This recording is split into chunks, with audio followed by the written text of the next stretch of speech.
Heroine ఉన్న parts అంతా కొంచెం బాగా స్లోగా ల్యాగ్గా వెళ్ళింది.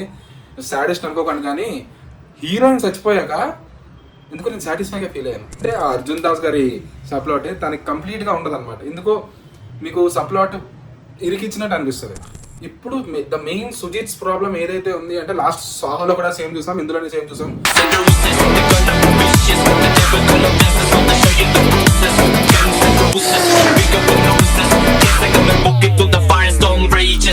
హలో మామాస్, welcome back to the channel.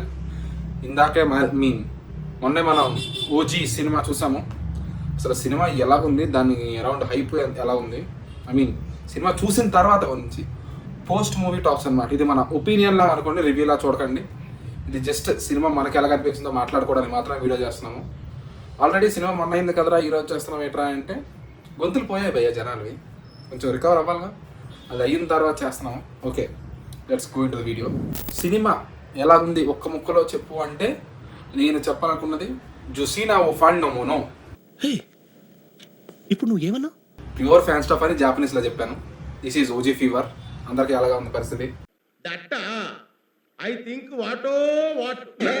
నిజంగా చెప్తున్నాను భయ్య, every single shot is made for fan. ఒక్క ఫ్యాన్ నిజంగా ప్రతి షాట్లోనే మీకు ఫ్యాన్ స్టఫ్ కనిపిస్తుంటుంది, సుజిత్ మార్క్ కనిపిస్తుంటుంది.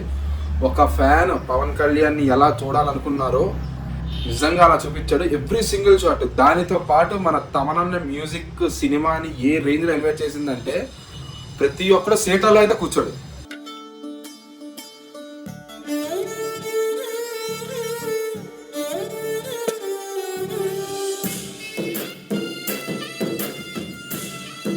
నిజంగా చెప్తున్నాను కదా, బెంగళూరులోని ఫీవర్ మామూలుగా లేదు, ఓజీ ఫీవర్. నిజంగా నిన్న నైట్ సినిమాకి వెళ్తే ప్రతి ఒక్కరు నిజంగా చెప్తున్నాను కదా, పిచ్చగా సాటిస్ఫై అయ్యారు ఫ్యాన్స్ అయితే. దేవుడు స్వామి నిజంగా చెప్తున్నాను కదా, తమనన్న మొన్న ముందు చెప్పాడు కదా, తమిళ వాళ్ళకి జైలర్ విక్రమ్ ఉంది, మనకి ఏది ఉంది అంటే మనం ఓజీ చూపించుకునేలా ఉంటారని చెప్పాడు కదా. ఇప్పుడు నేను మీసం తిప్పి చెప్పుకుంటా, ఈ 3 సినిమాలకి మనం ఆన్సర్ ఇస్తున్నాం. అది ఓజీ. అది వచ్చినప్పుడు మనం ఎవరో తమిళ వాళ్ళకి తెలుస్తుంది. ఎక్కడ తప్పు చెప్పలేదు, 100 to 200% తమనన్న కరెక్ట్గానే చెప్పాడు. నిజంగా చెప్తున్నాను కదా, ప్యూర్ ఫ్యాన్ మ్యాడ్నెస్.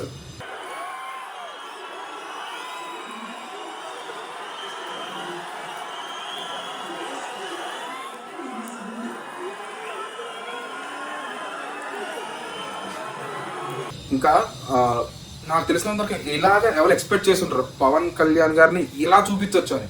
నాకు తెలిసి ఎవరు డ్రీమ్ కూడా చేసి ఉంటారు. నిజంగా చెప్తున్నాను కదా, ప్రతి ఒక్కరు ఫ్యాన్ కాలర్ ఎగరేసుకునేలా తీశారు సుజిత్ సినిమా. నిజంగా చెప్తున్నాను కదా, నాకు తెలిసినంత వరకు ఈ 25 ఇయర్స్లో అంటే నాకు 25 years అన్నాను, 25 yearsలో పవన్ కళ్యాణ్ని ఈ రేంజ్ ఎలివేట్ చేయడం కానీ, సీన్లు కానీ, ఫైట్లు కానీ, స్క్రీన్ ప్రెజెన్స్ కానీ, డ్రెస్సింగ్ స్టైల్ కానీ ఈ రేంజ్లో ఎవ్వరూ చూపించలేదు.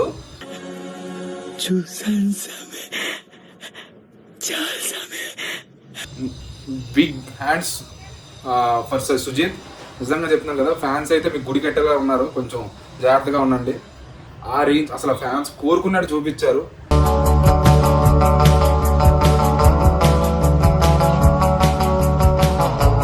నెక్స్ట్ నేను సినిమా స్టార్ట్ అవ్వక ముందే కొన్ని రోజుల ముందు నుంచే సినిమాలోని జాపనీస్ ఇంటిగ్రేషన్ ఎలా చేస్తారు, జాపనీస్ ఇంటిగ్రేషన్ బాగా చేస్తారా లేదా, ఎందుకంటే లాస్ట్ టైం పుష్ప 2లో కూడా జాపనీస్ ఇంటిగ్రేట్ చేయడానికి కొంచెం ట్రై చేశారు, జాపనీస్ కల్చర్ కానీ ఫైట్ కానీ స్టార్టింగ్ సీన్లో.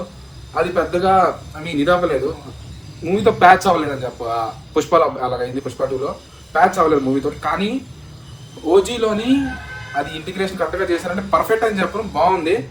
ఎందుకంటే స్టార్టింగ్లోనే మనకి జాపనీస్ సీన్తో స్టార్ట్ అవుతుంది, దాని తర్వాత మూవ్ అయ్యే కొద్దీ అది కొంచెం ఆ ఇంటిగ్రేషన్ ఆ సప్లాట్ అంతా అలా వదిలేస్తారు, ఆ యకూజా పార్ట్ కానీ అదంతా కానీ, మళ్ళీ లాస్ట్లో చిన్న గ్లిమ్స్ ఇస్తారు దానికి మనకి.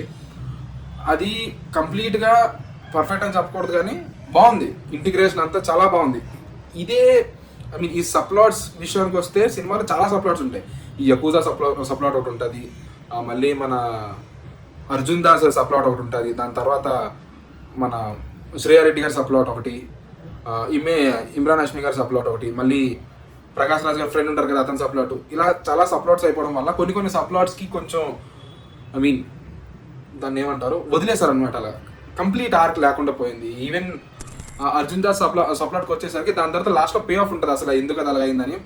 ఎందుకో హాఫ్ బేక్డ్గా ఏదో రష్గా చేసినట్టు అనిపించింది. బట్ అది కొంచెం పక్కన పెడితే మిగతాదంతా బాగుంది. బట్ ఇంకొక సప్లాట్ని కానీ క్యారెక్టర్ కానీ వేస్ట్ చేసుకున్నారని చెప్తే మన ఇమ్రాన్ హష్మీ గారి క్యారెక్టర్ ముందు నుంచి పవర్ఫుల్గా చూపించి క్లైమాక్స్కి వచ్చేసరికి బాగా రష్గా తీసుకెళ్ళిపోయారు, ఏదో ఫాస్ట్గా అయిపోయింది అన్నట్టు అనిపించింది. కానీ ఇమ్రాన్ హష్మీ గారిని కొంచెం క్యారెక్టర్ని కొంచెం డీప్గా తీసుకెళ్ళడం కానీ బాగా చూపించడం కానీ చేస్తే బాగుండేది. సినిమాలో మేజర్ వీక్ సప్లాట్ కానీ ఏదైనా స్టోరీ ఉందంటే ఈ కన్మణి బ్లాక్ అండి. ఆ లవ్ స్టోరీ ఎక్కడ స్టార్ట్ అయిందో తెలియదు జస్ట్. కానీ ఇదంతా చూపించకుండా మంచి పని చేశారు అనిపించింది. ఎందుకంటే సినిమాలో స్పీడ్ బ్రేకర్ ఏదైనా ఉంది అంటే హీరోయిన్ ఉన్న పార్ట్స్ అంతా కొంచెం బాగా స్లోగా ల్యాగ్గా వెళ్ళింది. సాడెస్ట్ అనుకోకండి, కానీ హీరోయిన్ చచ్చిపోయాక ఎందుకో నేను సాటిస్ఫైగా ఫీల్ అయ్యాను. అమ్మ చచ్చిపోయింది మళ్ళీ రాదు అన్న ఆనందంతో ఫీల్ అయ్యాను.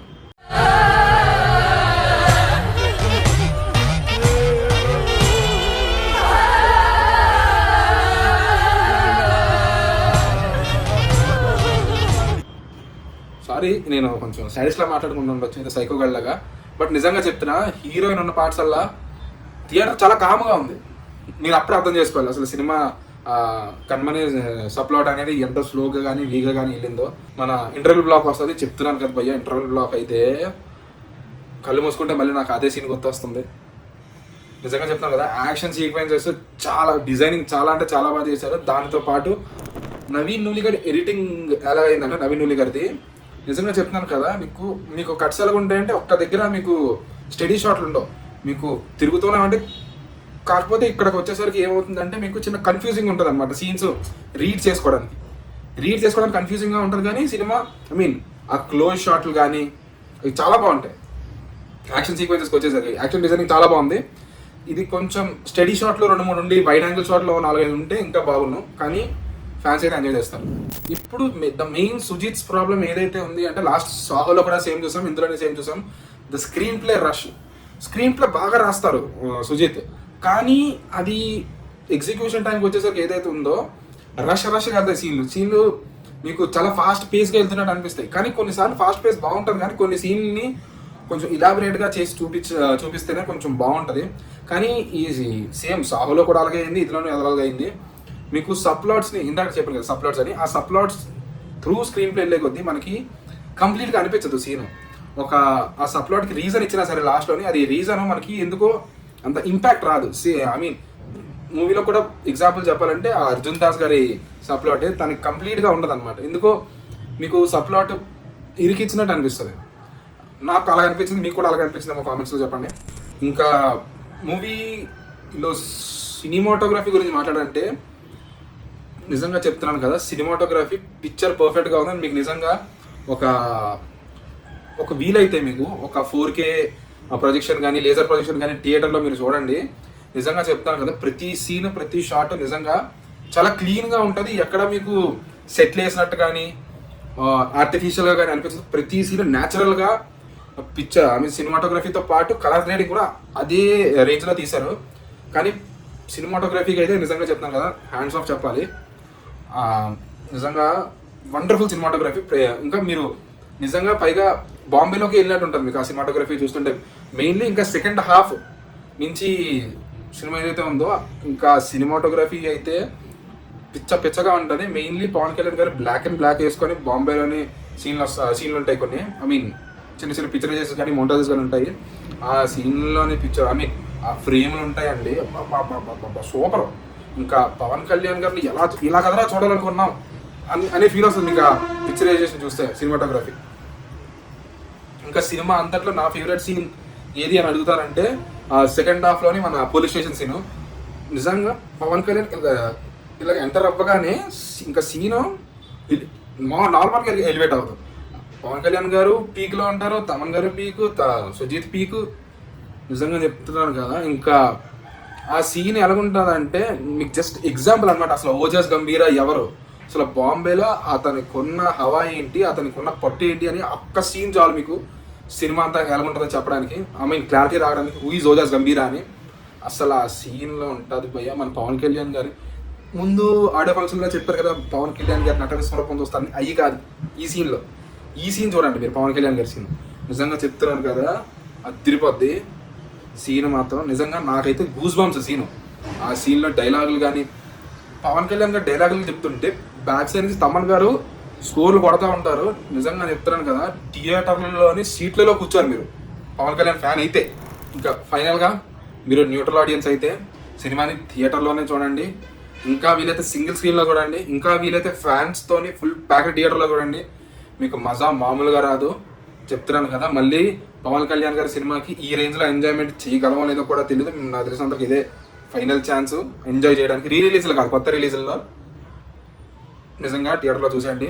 ఒకవేళ మీరు కలిసి అయితే ఇప్పటికే చూసేయాలి సినిమా, ఇప్పటికీ చూడలేదు, మీకు టికెట్లు దొరకలేదంటే వెళ్తున్నాము అంటే మీరు ఖచ్చితంగా చెప్తున్నాను ఒక 2-3 షర్ట్లు తీసుకెళ్ళండి, ఖచ్చితంగా చెప్పేసుకుంటారు. నాకు తెలిసి ఒక షర్టు నార్మల్గా మన టైటిల్ కార్డ్కే సిరిగిపోతే టైటిల్స్కే.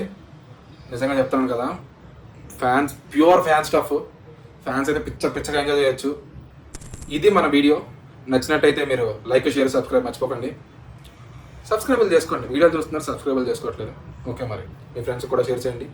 కల్ట్స్కి ఎవరైనా ఉన్నారంటే వాళ్ళకి కూడా షేర్ చేయండి ఇంకా. ఓకే మరి, బాయ్.